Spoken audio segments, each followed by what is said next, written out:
kabar sahabat semuanya?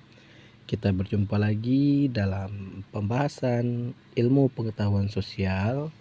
Kali ini masih pada buku kurikulum K13 yang dikeluarkan oleh Kemendikbud. Yang kita bahas pada hari ini adalah uji kompetisi pada bab 2 ya. Halaman 149 atau 149. Baik, kita akan masuk ke soal pertama. Berikut ini yang termasuk hubungan antara perubahan sosial dengan perubahan kebudayaan ya. A. Perubahan kebudayaan diikuti oleh perubahan sosial. B. Perubahan sosial diikuti oleh perubahan kebudayaan. C. Perubahan sosial tidak selalu diikuti oleh perubahan kebudayaan. D. Perubahan kebudayaan sama dengan perubahan sosial. Oke. Kalau kita bahas soal perubahan sosial, yang berubah dalam sosial ini adalah perilaku dari masyarakat tersebut ya. Dan tentunya dapat merubah juga sebuah kebiasaan dan adat istiadat atau sebuah kebudayaan manusia. Contohnya ya, perubahan sosial ini yang sangat gampang itu adalah ketika dahulu kita belajar itu hanya di sekolah atau di bimbel ya, atau bimbingan belajar, di mana para siswa itu langsung bertatapan dengan gurunya atau tatap muka. Sekarang kita bisa tetap belajar dari rumah masing-masing menggunakan media internet dengan gawai masing-masing atau dengan laptop masing-masing di rumah. Itu salah satu perubahan sosial ya dalam bidang teknologi. Di sini yang termasuk dari perubahan sosial berikut hubungan mereka ya, hubungan perubahan dengan kebudayaan. Ini yang paling pas sesuai narasi yang saya sampaikan tadi adalah perubahan sosial diikuti oleh perubahan kebudayaan ya. Jawaban pertama itu adalah B. Kita lanjut di soal kedua.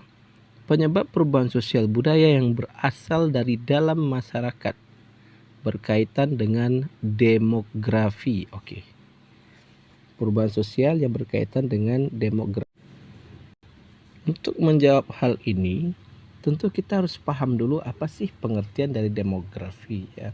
Demografi ini berasal dari kata demos berarti penduduk dan grafien berarti gambaran.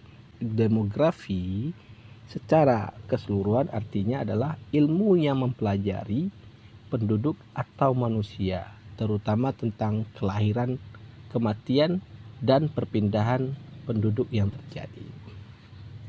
Jadi di sini demografi yang ada di dalam masyarakat itu sendiri. A. Lingkungan alam. B. Peperangan. C. Pengaruh masyarakat lain. D. Bertambah dan berkurangnya penduduk. Oke, sesuai dengan pengertian demografi tadi, ada yang namanya kematian dan kelahiran. Kemudian ada yang namanya perpindahan. Mana yang lebih cocok di sini? Ya, jawaban nomor 2 itu adalah D. Bertambah dan berkurangnya penduduk. Ya sahabat, kita lanjut ke soal nomor 3.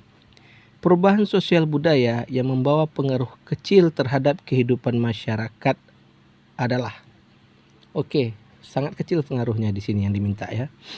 A. Pemberontakan. Wah, pemberontakan ini bisa menurunkan sebuah pemerintahan ini. Cukup besar berarti ya pengaruhnya ya.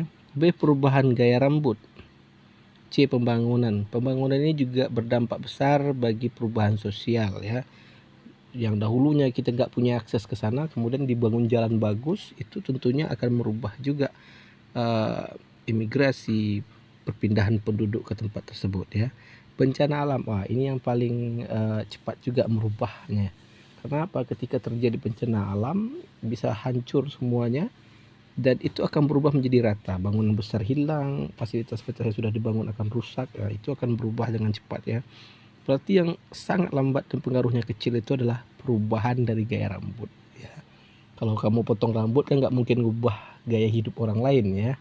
Oke, jawabannya yang ketiga yaitu B. Yang keempat, kita lanjut soal keempat.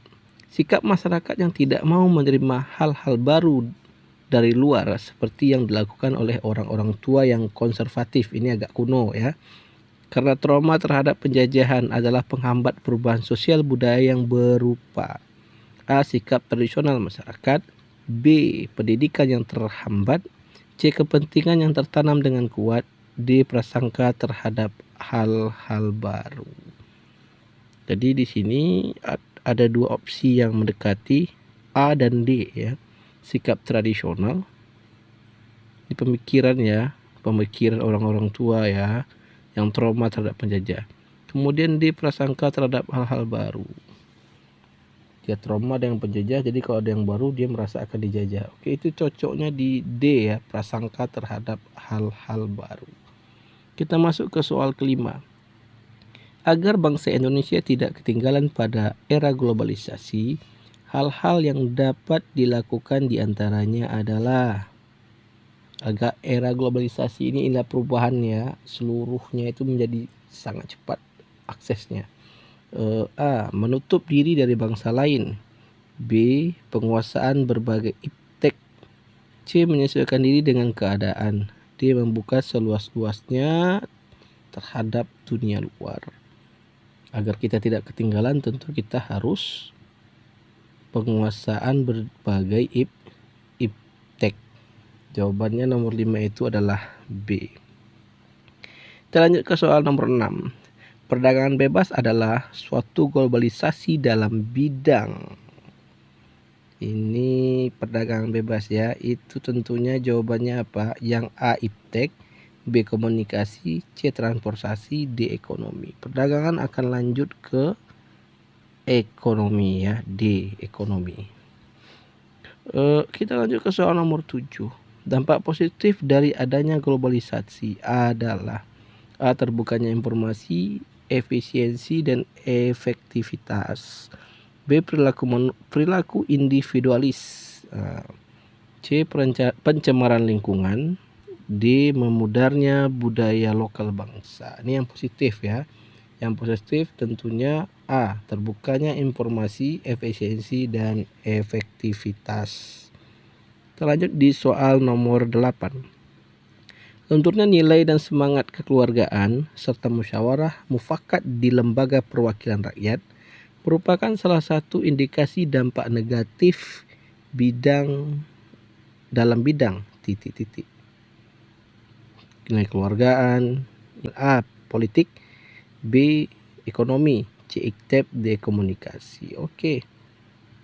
Semangat keluargaan, lunturnya musyawarah, lembaga perwakilan merupakan satu indikasi globalisasi dalam bidang politik atau dalam bidang komunikasi. Kira-kira mana jawaban yang pas, sahabat? Yang di ekonomi itu tidak mungkin ya. Iptek, ilmu pengetahuan teknologi, itu juga tidak mungkin. Di sana dikata musyawarah ya, di lembaga perwakilan rakyat. Kalau sudah menerapkan lembaga perwakilan rakyat, berarti ada halnya lembaga, berarti itu lebih cocok ke politik ya.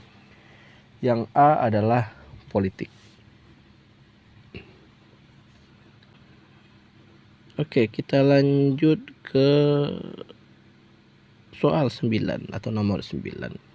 Dalam masyarakat sekarang ini sering temukan manusia yang cenderung berperilaku meniru gaya hidup bangsa barat dengan tujuan untuk mengejar ketertinggalan dengan bangsa lain. Sikap semacam ini adalah contoh dari A. Sekularisme, B. Hedonisme, C. Konsumtivisme, D. Westernisasi. Ini yang cocok adalah jawabannya westernisasi atau kebarat-baratan. Soal nomor 10. Sebagai seorang pelajar, sebaiknya menyikapi perubahan sosial dan globalisasi dengan cara A. A priori terhadap segala bentuk perubahan. B. Menerima setiap perubahan tanpa terkecuali. C. Masa bodoh dengan setiap perubahan. D. Kritis dan terbuka dengan menyaring segala bentuk perubahan. Oke, ini yang cocok itu, walaupun ada hal baru tentu kita harus kritis dan terbuka. Kemudian kita harus filter atau menyaring ya. Jawabannya adalah D. Oke, kita masuk ke soal esai atau yang B ya. Tuh soal esai ini kita harus sedikit menjelaskan ya sahabat ya, tapi akan kita jelaskan dengan simpel dan sangat singkat. Untuk nomor 1, mengapa masyarakat senantiasa mengalami perubahan sosial budaya?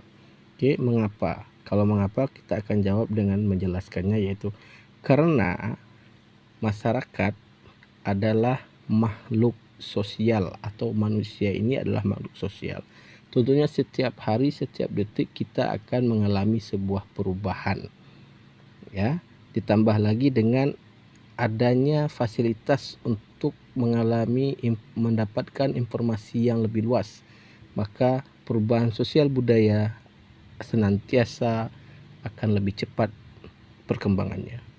Lanjut di nomor 2. Bagaimana perubahan sosial budayanya jika suatu masyarakat menutup diri dari dunia luar? Oke.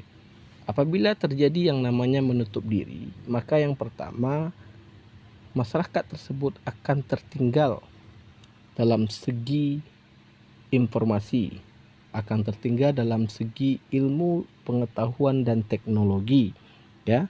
Kemudian masyarakat tersebut akan terisolir secara tidak langsungnya karena dia menutup diri dari dunia luar.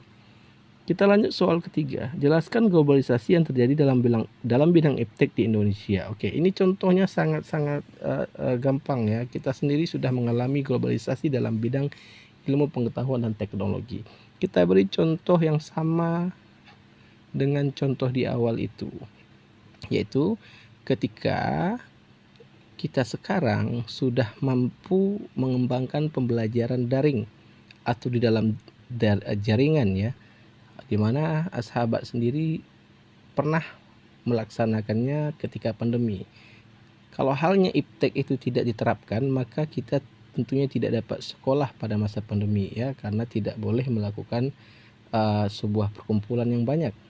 Maka di sini contoh dalam bidang iptek di Indonesia, pendidikan di Indonesia sudah berbasis teknologi dalam menerapkan sistem belajar dan mengajarnya. Oke. Kita lanjut soal nomor 4. Sebutkan pengaruh positif dari globalisasi yang sudah kalian rasakan. Itu yang kita rasakan sahabat ya. Pertama, informasi didapat dengan secara cepat, aktual ya. Kemudian banyak hal yang mampu kita lakukan. Contoh, kita bisa melakukan jual beli barang dari luar negeri ke dalam negeri atau ke Indonesia hanya dengan menggunakan aplikasi. Kemudian globalisasi lagi, kita tidak terlalu sulit untuk belajar bahasa dari negara-negara lain karena ada fasilitas-fasilitas yang mendukung dengan globalisasi tersebut ya. Kemudian mengenal budaya asing itu tidak terlalu sulit lagi atau tidak terlalu tabu karena kita bisa mencari informasinya dengan sangat cepat. Kita lanjut ke soal nomor 5. Jelaskan pendapatmu tentang upaya atau sikap yang tepat sebagai pelajar dalam menghadapi globalisasi namun tetap mengedepankan kehidupan bangsa yang luhur. Oke. Sebagai pelajar tentunya kita tidak akan pernah bisa dikatakan orang berilmu atau orang intelektual apabila kita menutup diri dengan perubahan. Karena perubahan itu akan didapat dari proses belajar mengajar kita atau belajar kita ya.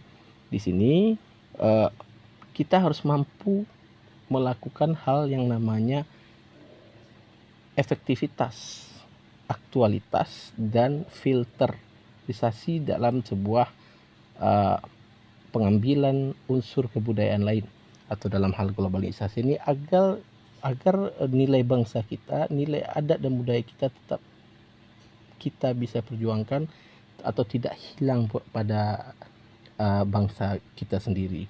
Jadi filterisasi, aktualisasi itu penting ya.